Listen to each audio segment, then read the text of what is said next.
योग वशिष्ठ महारामायण सुनते रहने के लिए हमारे चैनल को सब्सक्राइब करें और बेल आइकन जरूर दबाएं।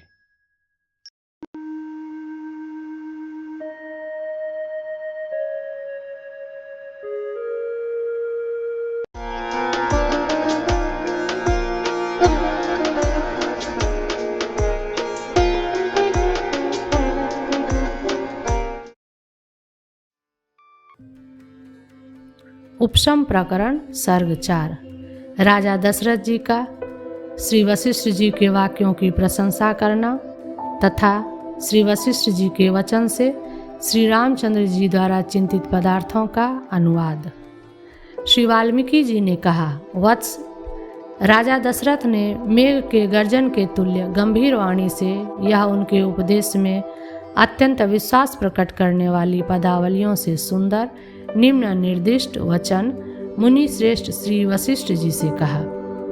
भगवान कल की उपदेश कथावली से उत्पन्न हुए तथा तपस्या के क्लेश से भी बढ़े चढ़े श्रम से आप मुक्त हो गए हैं। श्रोताओं को आनंद देने वाला जो विशद वचन समूह आपने कल कहा था, अमृत की वर्षा के तुल्य उसी वचन समूह से हम लोग आश्वासित हुए हैं। जैसे अमृत से निर्मल चंद्रमा की किरणें अंधकार को हटाकर अंतःकरण को शीतल करती हैं, वैसे ही अमृत की तरह निर्मल ये महात्माओं के विशद उपदेश अज्ञान अंधकार को हटाकर अंतःकरण को संताप रहित कर देते हैं। अब चंद्रमा की किरणों से भी महात्माओं की उपदेश वाणियाँ उत्कृष्ट हैं, ऐसा कहते हैं। मनुष्य के आनंद से लेकर हिरण्यगर्भ के आनंद पर्यंत विषय सुखों से भी अत्यंत ऊंचे पद से संबंध रखने वाली जो महात्माओं की सूक्तियां हैं, वे अपूर्व आनंद को देने वाली और मोह को सर्वथा दूर करने वाली हैं। आत्मरूप रत्न के प्रकाशन में एकमात्र दीपक रूप तथा सरस युक्ति रूपी लताएं जिससे उदित होती है, वह सज्जन रूपी वृक्ष वंदनीय है। जैसे चंद्रमा की किरणें अंधकार राशि को हटा देती हैं, वैसे ही सज्जनों की सूक्तियाँ मन से जो बुरा विचार किया, शरीर से जो बुरा काम किया, उन सबको निवृत्त कर देती हैं। हे मुनि जी, जैसे शरत काल में वर्षा ऋतु के मेघ क्षीण होने लगते हैं, वैसे ही हम लोगों के संसार में बंधन श्रृंखला रूप तृष्णा, लोभ आदि आपके उपदेश वचन से क्षीण होने लग गए हैं। सिद्ध रस से बनाए गए सिद्ध अंजन से जिन्हें दृष्टि प्राप्त हो गई, ऐसे जन्मांध लोग जिस प्रकार सुवर्ण को देखने लगते हैं, वैसे ही ब्रह्म रस रूपी अंजन से प्राप्त प्रत्यक्ष दृष्टि वाले हम लोग निर्दोष आत्मा को देखने के लिए उपयुक्त हो गए हैं। आपकी उक्ति रूपी शरद ऋतु से हमारे हृदय रूपी आकाश में स्थित संसार वासना नामक कुहरा नष्ट होने लग गया है। हे मुनि जी, उदार बुद्धि पुरुषों की उपदेश वाणियाँ जैसे हृदय को आह्लादित करती हैं, वैसे मंदार के फूलों के गुच्छे अथवा अमृत सागर की तरंगे आह्लादित नहीं करती। हे रघुवर, जो दिन महापुरुषों की पूजा से व्यतीत होता है, वही दिन प्रकाश युक्त है, शेष दिन अंधकार से आवृत है। हे कमल के समान विशाल नेत्र वाले श्री रामचंद्र जी, प्रस्तुत अविनाशी तत्व को प्रसन्नता में स्थित मुनि से पूछो। राजा के यों कहने पर श्री रामचंद्र जी के सामने बैठे हुए उदार बुद्धि भगवान श्री वशिष्ठ मुनि ने यों कहना आरंभ किया। श्री वशिष्ठ जी ने कहा, हे श्री रामचंद्र जी, हे अपने रघुकुल के एकमात्र प्रकाशक चंद्र, हे महामते, जो मैंने पूर्वा पर विचारित वाक्यार्थ कहा था, क्या उसका आपको स्मरण है? क्या आप मन के समान माया से जगत के वेश में स्थित ब्रह्मरूप, निष्प्रपंच ब्रह्मरूप, स्थूल सूक्ष्म सदा उदित परमात्मा के रूप का जो हमने कहा था स्मरण करते हो, अथवा अपनी बुद्धि से दृश्य से अतिरिक्त उसे जानते हो? हे सज्जन शिरोमणे, हे साधुवादों के एकमात्र भाजन, सर्वशक्ति संपन्न ब्रह्म से ही जैसे यह विश्व उदित हुआ है, उसका क्या आप स्मरण करते हैं? हे सन्मते, फैले हुए अविद्या के रूप का, जो काल के बल से नष्ट होने वाला, संख्या से अनंत और देश काल आदि से अंत वाला है। क्या आप स्मरण करते हैं? चित्त ही नर है, चित्त से अतिरिक्त नर नहीं है। ऐसा जो मैंने कहा था उसका लक्षण आदि के विचार द्वारा क्या आप भली भांति स्मरण करते हैं? हे श्री रामचंद्र जी, क्या आपने कल के श्रवण के विषयभूत वाक्यार्थ को मनन द्वारा परिष्कृत किया और रात्रि में उसे हृदय में स्थापित किया? हे श्री रामचंद्र जी, बार बार विचारा हुआ मनन द्वारा हृदय में स्थापित तत्व चिंतन मोक्ष रूप प्रयोजन को देता है, किंतु जिस नराधम ने उपदिष्ट पदार्थ की धारणा अनादर से नष्ट भ्रष्ट कर दी उसे मोक्ष रूप फल प्राप्त नहीं होता। हे श्री रामचंद्र जी, जैसे विशाल वक्षस्थल वाला पुरुष कंठ में जाति शुद्धि से शोभित होने वाले सुंदर मोतियों का भाजन होता है, वैसे ही विवेक युक्त चित्त वाले आप विचारित शुद्धि से शोभित होने वाले उपदेश वचनों के भाजन हैं। श्री वाल्मीकि जी ने कहा, ब्रह्मा जी के पुत्र महातेजस्वी श्री वशिष्ठ जी के इस प्रकार श्री रामचंद्र जी को कहने के लिए अवसर देने पर श्री रामचंद्र जी ने निम्नलिखित वाक्य कहा। श्री रामचंद्र जी ने कहा, हे भगवान, हे सब धर्मों के ज्ञाता, आपके ही प्रभाव का यह विस्तार है जो कि मैं परम उदार होकर आपके वचन को समझ सका। जैसे आप आदेश देते हैं वैसे ही वह सब मैंने किया, उससे विपरीत नहीं किया है। रात्रि में निद्रा का त्याग करके मैंने हृदय में वाक्यार्थ का चिंतन किया। हे प्रभु, उपदेश योग्य अर्थ के प्रकाशन में सूर्य रूप आपने संसार रूप अंधकार के विनाश के लिए जड़ता रूप शीत को हटाने से सुख देने वाला वाणी रूपी किरणों का समूह कल फैलाया था। हे उदार चरित, मनोहर, पुण्यमय और क्रमयुक्त वह सारा का सारा अतीत उपदेश सिलसिलेवार गुथे हुए मनोहर और पवित्र रत्नों के समान मैंने अपने हृदय में स्थापित किया। सब अनिष्टों की निवृत्ति करने वाला अत्यंत मधुर परम पुरुषार्थ का साधन और अनुल्लंघनीय होने के कारण आपका वचन अवश्य सिर से प्रणाम कर हृदय में धारण करने योग्य है, ऐसा कहते हैं। भगवान, आपका शासन हितकारी, मनोहर, पुण्य और आनंद का साधन है। अतएव किन देवयोनि विशेष सिद्धों द्वारा अथवा स्वतः सिद्ध सनकादि द्वारा या योग मंत्र आदि से सिद्ध पुरुषों द्वारा सिर से धारण नहीं किया जाता। संसार रूपी कोहरे के आवरण का निवारण कर रहे हम लोग आपके प्रसाद से वर्षा ऋतु के अंत में दिवसों के समान प्रसन्न हो गए हैं, यानी हम में आपका उपदेश व्यर्थ नहीं हुआ। आपका पवित्र उपदेश तीनों कालों में हितकारी है। श्रवण के समय वह मधुर है, मनन और निधि ध्यासन के समय अंतर्मुखता से होने वाले श्रम आदि के संपत्ति सुख को बढ़ाने वाला है एवं उसका उत्तर काल मोक्ष रूप उत्तम फल से युक्त है। विकसित, सफ़ेद, अम्लान एवं पुण्य पाप और उनके फलों को एकमात्र आनंद रूप बना देने वाला आपका उपदेश रूपी कल्प वृक्ष पुष्प हम लोगों को कल्याणकारी फल देने वाला है।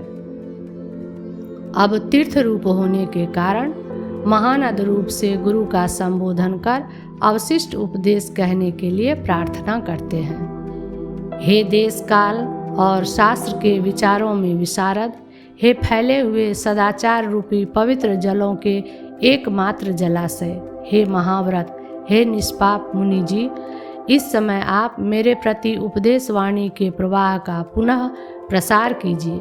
जलाशय पक्ष में सब शास्त्र रूपी हंस आदि पक्षियों के संचार से सुशोभित मुनियों द्वारा जिसमें अपने व्रत विस्तृत रूप से किए गए हैं, स्नान करने वालों के पापों का विनाश करने वाले फैले हुए पवित्र जल के एकमात्र आश्रय, हे जलाशय, तुम इस समय वाणी प्रवाह रूपी अपने प्रवाह का विस्तार करो। इत्याकर से वासिष्ठ महारामायणे वाल्मीकिये देवदूतोक्ते मोक्षोपाये उपशम प्रकरणे राघव प्रश्नो नाम चतुर्थः सर्गः। उपशम प्रकरण सर्ग 5। अविवेक से बढ़ी हुई मनोमात्र रूपी जगत सृष्टि की निवृत्ति के उपाय का क्रम। श्री वशिष्ठ जी ने कहा, हे मनोहर आकृति वाले श्री रामचंद्र जी, उत्तम सिद्धांतों से सुंदर मोक्ष रूपी कल्याण देने वाले इस उपशम प्रकरण को आप सावधान होकर सुनिए।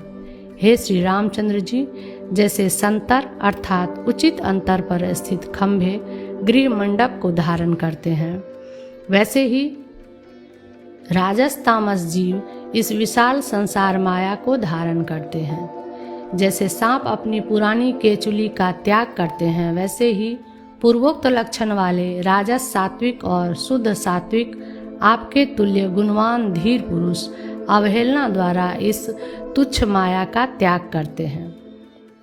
किस उपाय से उसका त्याग करते हैं, ऐसे प्रश्न होने पर उस उपाय को कहते हैं। हे साधो, शुद्ध सात्विक जन्म वाले अथवा राजस सात्विक जन्म वाले प्रज्ञ पुरुष ही जगत की मूल परंपरा का विचार करते हैं। शास्त्र के अभ्यास, सज्जनों की संगति और सत्कर्मों के आचरण से जिनके पाप नष्ट हो चुके, ऐसे महात्मा पुरुषों की सार वस्तु का अवलोकन करने वाली दीपक के तुल्य बुद्धि उत्पन्न होती है।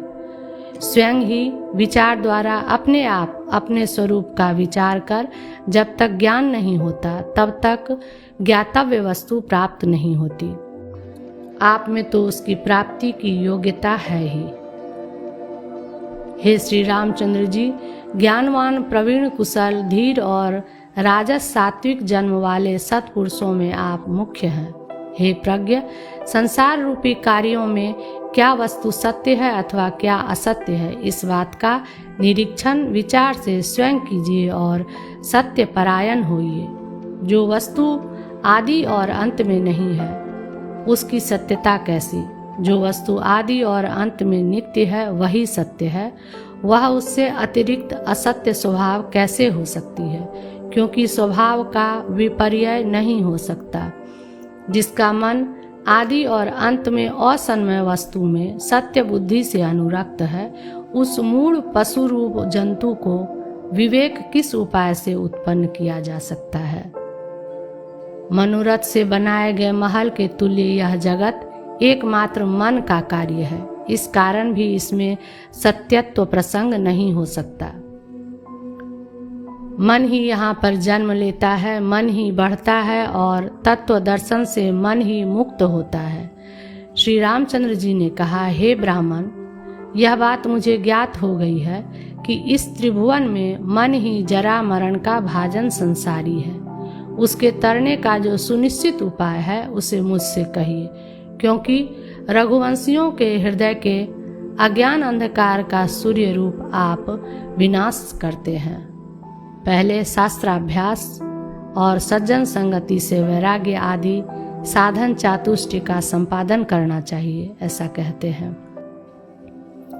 श्री वशिष्ठ जी ने कहा, हे श्री रामचंद्र जी, पहले शास्त्राभ्यास, सज्जन संग और उत्कृष्ट वैराग्य से मन को ज्ञानोदय के योग्य बनाने वाली विशुद्धि को प्राप्त कीजिए।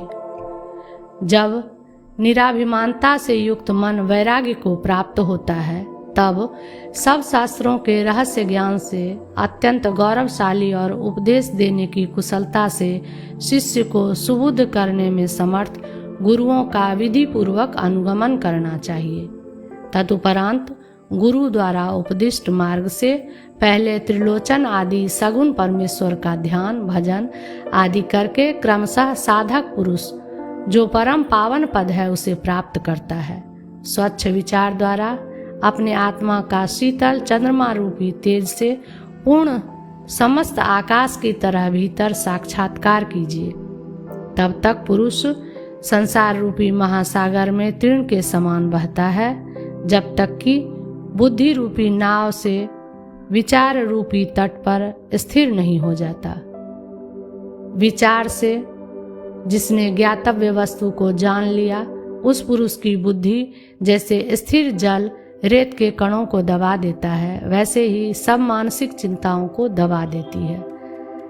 राख में छिपे हुए सोने को यद्यपि और लोग अलग नहीं कर सकते, तथापि सदा सुवर्ण का शोधन करने से उसे पृथक करने में दक्ष स्वर्णकार को यह सोना है या भस्म है, यह जैसे साफ ज्ञात हो जाता है। उसके न मिलने से होने वाला मोह उसे नहीं होता, वैसे ही अज्ञानियों की दृष्टि से परिच्छिन्न यह जीव चिरकाल तक विचार द्वारा विवेक करके अपने स्वरूप का परिज्ञान कर लेने पर स्वतः कालादि परिच्छेद शून्य हो जाता है।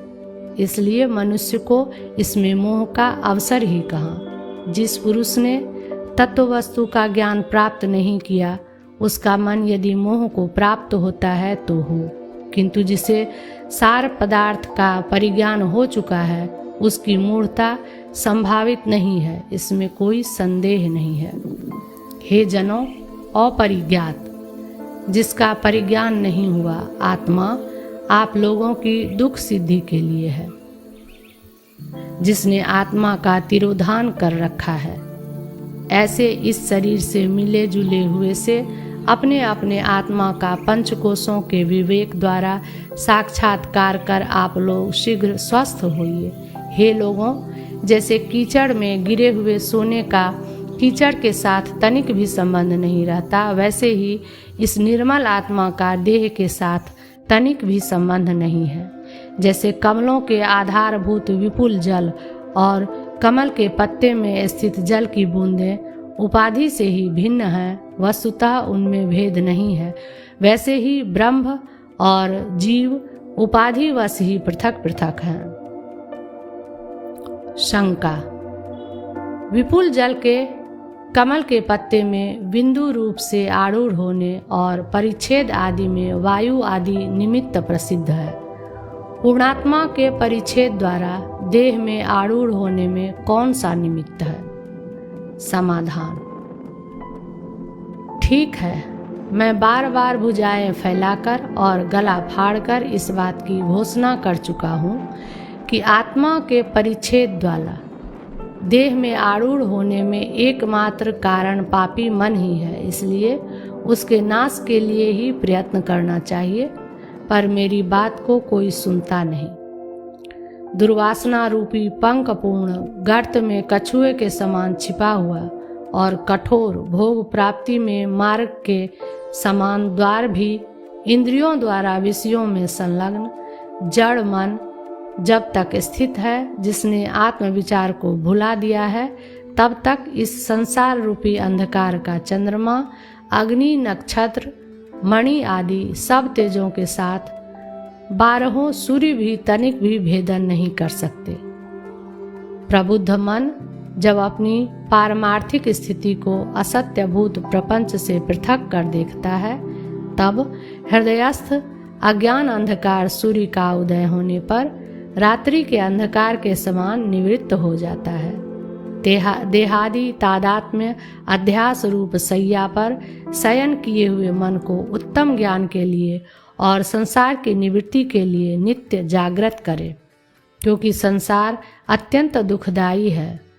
जैसे धूलि से आकाश का संबंध होने पर भी धूलि से आकाश लिप्त नहीं होता, और जैसे जल से कमल का संबंध होने पर भी जल से कमल लिप्त नहीं होता, वैसे ही संबद्ध हुए शरीरों से आत्मा लिप्त नहीं होता है। जैसे पृथक स्थित कीचड़ आदि का स्वर्ण के साथ संसर्ग होता है, किंतु वह स्वर्ण तादात्म्य आपत्ति रूप परिणति को वस्तुतः भीतर प्राप्त नहीं होता है, वैसे ही जड़ शरीर का आत्मा के साथ संसर्ग तो होता है, परंतु वह आत्म तादात्म्य आपत्ति रूप परिणाम को वस्तुतः प्राप्त नहीं होता है। जैसे आकाश में हजारों बिंदुओं की आकृति और मलिनता असत्य ही प्रतीत होती है, वैसे ही आत्मा में सुख और दुख की अनुसारिता और अनुभव कर्तृता असत्य ही मूढ़ों को प्रतीत होती है। सुख और दुख न तो देह के हैं और न सर्वातीत आत्मा के हैं, ये अज्ञान के ही हैं। अज्ञान का नाश होने पर किसी के भी नहीं है। न तो किसी का कुछ सुख है और न किसी का कुछ दुख है। हे श्री रामचंद्र जी, सबको आप अपनी ज्ञान दृष्टि से अनंत आत्मा का विवर्त और नित्य प्रशांत देखिए। जो ये विस्तृत सृष्टि दृष्टियां चारों ओर दिखाई देती है, वे जल में तरंगों की तरह और आकाश में पिच्छक की तरह आत्मा में ही है। जैसे मणि किसी प्रकार का व्यापार किए बिना अपने आप तेजोमय अपनी कांतियों को फैलाती है, वैसे ही यह आत्मा भी कार्य व्यापार के बिना अपने आप सृष्टियों का प्रसार करता है। हे सुमते, आत्मा और जगत न तो एक है और न अनेक ही है, क्योंकि जगत का रूप असत है। भाव यह है कि असत से सत का न अभेद कहा जा सकता है और न भेद ही कहा जा सकता है। अज्ञान काल में यह इस प्रकार आभास मात्र ही स्फुरित होता है। वास्तव में तो भ्रांति का भी पृथक निरूपण नहीं किया जा सकता। यह सब ब्रह्म ही है। इस प्रकार यह सब आत्मा ही फैला है। हे अनघ, मैं पृथक हूँ और जगत पृथक है, इस भ्रांति का आप परित्याग कीजिए। हे श्री रामचंद्र जी, जैसे सागर में सन्मय तरंग कल्पनाएं नहीं हो सकती, वैसे ही देशकृत परिच्छेद से शून्य, वस्तुकृत परिच्छेद से शून्य, कालिक परिच्छेद से हीन आत्मा में कल्पनाएं हो ही नहीं सकती। वास्तविक एकत्व के विरोध से भी परमात्मा में द्वैत कल्पना नहीं हो सकती। जैसे अग्नि में हिमकण का अस्तित्व नहीं है, वैसे ही अद्वितीय सर्वात्मक परमात्मा वस्तु में दूसरी कल्पना है ही नहीं। अब पूर्वोक्त आत्मा के परिचय से उसमें विश्राम पाने के लिए सदा उसकी भावना करनी चाहिए, ऐसा कहते हैं। नीर क्षीर के समान चिद्रूपता को प्राप्त हुए मन से ही चिन्मय आत्मा की भावना कर रहा जीव माया कौटिल्य रूप मालिन्य से रहित आत्मा में स्वयं प्रकाशित होता है, यानी उसी रूप से स्वयं भासित होता है। आत्मभावापन्न पुरुष की जीवन मुक्ति रूप विश्रांति दिखलाते हैं। हे श्री रामचंद्र जी, इस आत्म तत्व में न शोक है, न मोह है, न जन्म है और न कोई जन्मने वाला है। यहाँ जो है वही है। आप संताप रहित होइए। हे श्री रामचंद्र जी, आप सुख दुख आदि शारीरिक द्वंद्वों के विक्षेप से रहित नित्य सत्व में स्थित होने के कारण रजोगुण और तमोगुण से होने वाले मानसिक विक्षेप से शून्य, अतएव शारीरिक विक्षेप और मानसिक विक्षेप की निवृत्ति के उपायभूत योग क्षेम की चिंता से विहीन आत्मवान अद्वितीय शोक रहित और संताप रहित होइए। हे श्री रामचंद्र जी, आप सर्वत्र सम अपने स्वरूप में स्थित स्थिर बुद्धि शोक रहित मन वाले मुनि, मौनी सुंदर मणि के समान निर्मल और संताप रहित होइए। हे श्री रामचंद्र जी, आप अविद्या और उसके कार्यों से विशुद्ध शांत संकल्प धीर मति स्वाधीन चित्त जैसे मिला उसका अनुसरण करने वाले और संताप रहित होइए। हे श्री रामचंद्र जी, आप संसारातीत पद को प्राप्त हुए। प्राप्तव्य वस्तु के प्राप्त होने से परिपूर्ण पूर्ण सागर के समान क्षोभ रहित और संताप शून्य होइए। हे श्री रामचंद्र जी, आप विकल्पों की परंपराओं से रहित माया रूपी काजल से शून्य, अपने से अपने में तृप्त और संताप शून्य होइए। हे आत्मवेत्ताओं में श्रेष्ठ श्री रामचंद्र जी, आप संसार से भी विशाल शरीर वाले सर्वव्यापक पर्वतों के सिर के समान श्रेष्ठ, यानी सुमेरु पर्वत के तुल्य धीर और संताप रहित होइए। हे श्री रामचंद्र जी, जो कुछ मिल गया उसका भोग करने, सभी जगह अभिलाषा न करने तथा त्याग और ग्रहण का परित्याग करने से आप संताप शून्य होइए। पूर्ण सागर के समान अपने से ही अपने में पूर्ण कामता का सेवन कीजिए।